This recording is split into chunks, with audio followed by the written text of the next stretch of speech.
pas que la foudre vienne me frapper tout bêtement. Alors Vladimir Boudnikov, réalisateur, vidéaste, 26 ans, Russe Corse, et voilà, Perspective Production et Studio Ova, où on est. Danser la rissa depuis Lamborghini, le club brûle comme si j'étais Gene Billy. Fonce des midi, c'est Green Money. Pose au bloc, je suis en référé. Alors les études que j'ai fait pour en arriver là aujourd'hui, moi c'est un peu atypique. Parce qu'en fait, j'étais pas quelqu'un qui aimait trop l'école. Donc j'ai eu un parcours un peu spécial. J'ai commencé par faire un BEP cuisine, puis un bac pro cuisine. Et en fait, pendant mes études d'hôtellerie, je faisais déjà de la vidéo à côté par passion, des clips.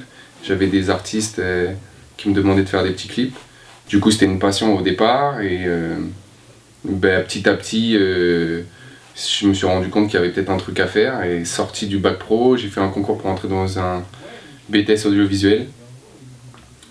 Et suite à ça, j'ai intégré une école suite à un petit concours d'entrée assez simple.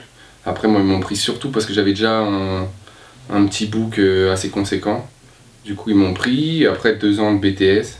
Et après, charbonnage.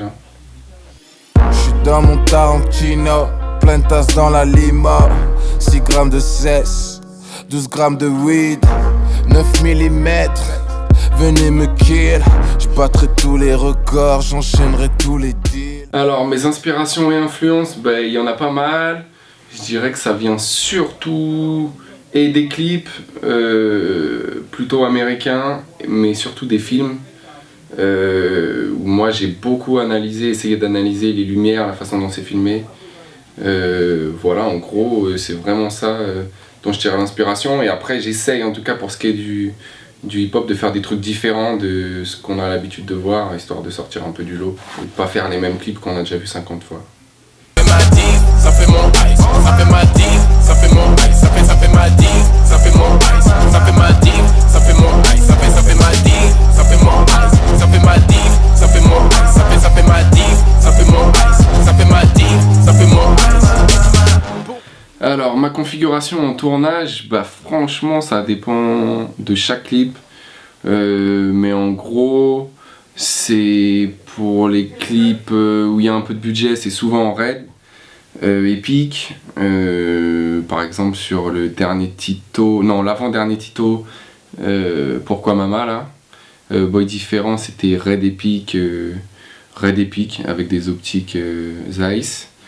Et après pour des clips à plus petit budget, souvent c'est 7D.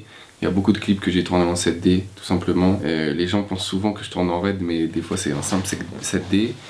Et sinon, après ça dépend, 1D des fois aussi, 1DC, et après c'est des optiques Canon classiques. En fait ça dépend vraiment des budgets selon les artistes. Dès qu'il y a un peu de budget on essaye de tourner en RED, sinon avec les moyens du bord. Tu comprendras tout ce que je dis ici à cause de ton faciès. On pense que tu manques d'éducation malgré un bac S. Si ta maman a acheté tes tenues au rebeu de Barbès, si t'as reconnu la cuisine de Coluche dans ton assiette. Alors, les connexions avec Tito Prince et Green, alors, on va commencer par Green. Pour ce qui est de Green, en fait, c'était le pote d'un pote que je connaissais déjà bien, avec qui je traînais un peu à l'époque et qui voyait mes vidéos. Et en fait, un de ces quatre, il a montré mon taf à Green, qui a kiffé directement. Et du coup, on a testé de tourner un clip ensemble. Et en fait, c'était parti. Une fois qu'on a tourné un clip, pratiquement tous les clips par la suite qu'on a fait, c'était avec moi. Et le premier clip, si je me souviens bien, qu'on ait fait ensemble, c'est Tu nous connais.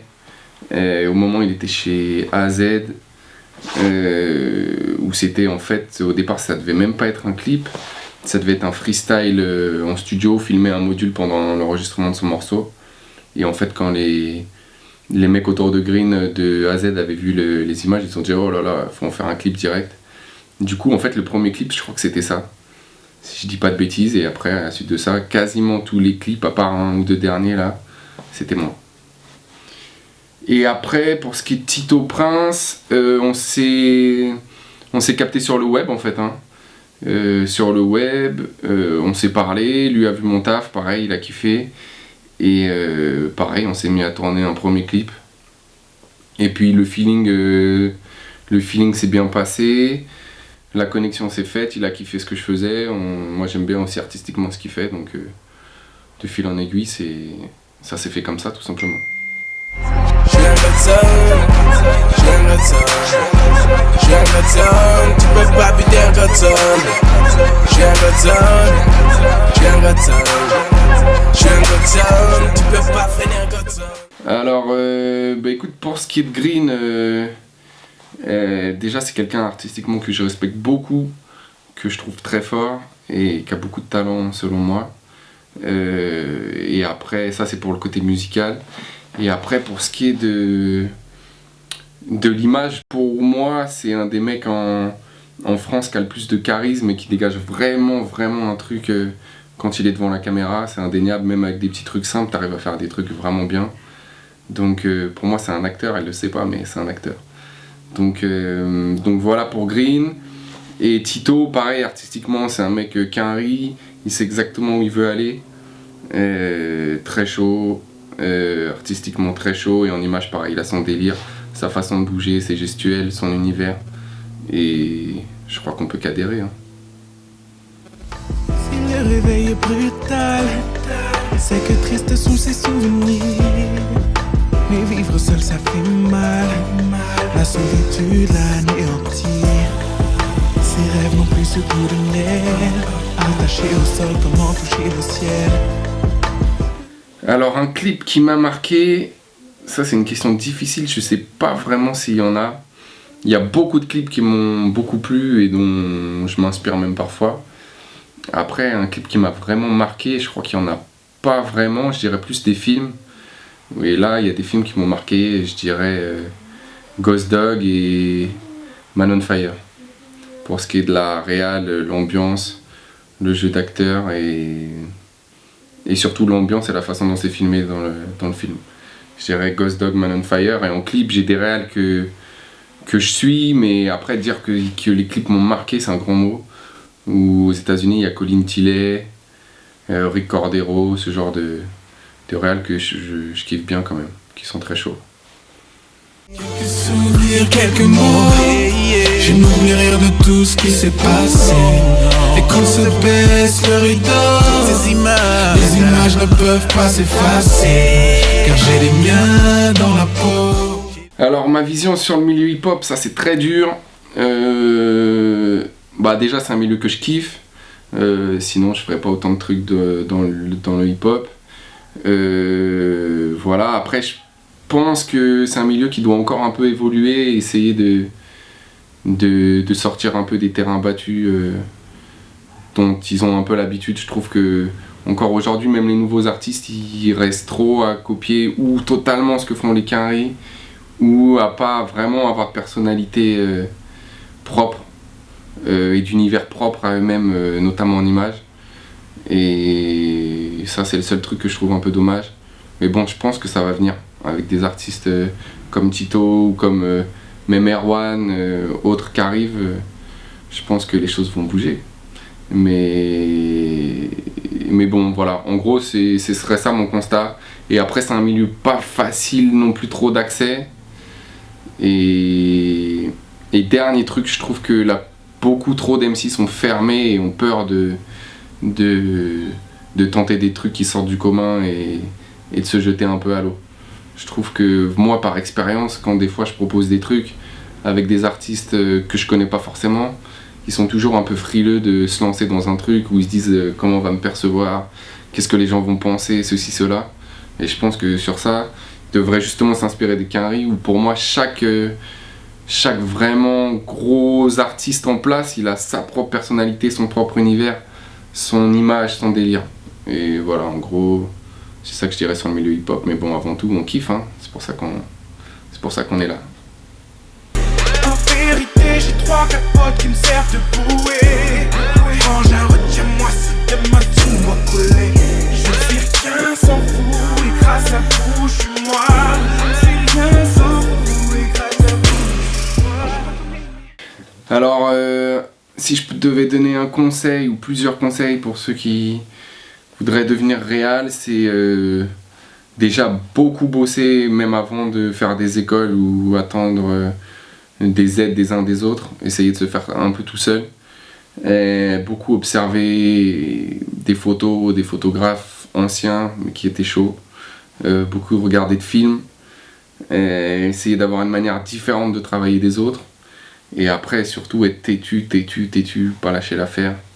Et le mot d'ordre, je crois, c'est beaucoup travailler. Et je crois que c'est à peu près tout.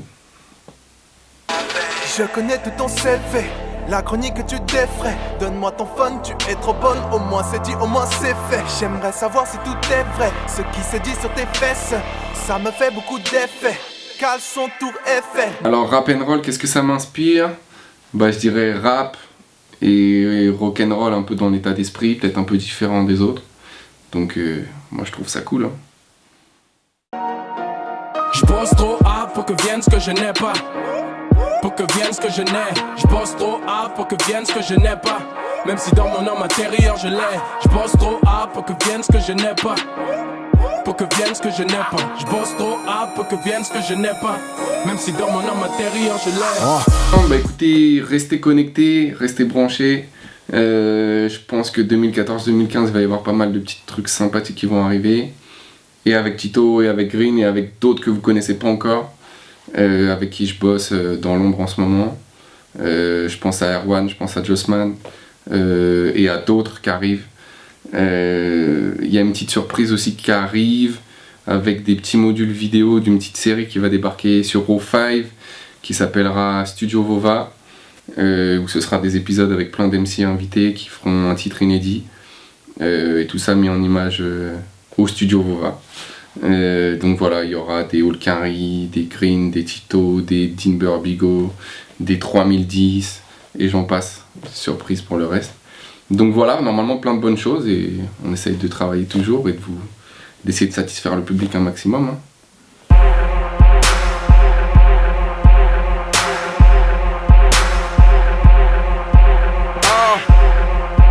Yeah, dirty. Mime, j'ai l'impression d'être dans une autre pièce ou de venir d'un autre siècle.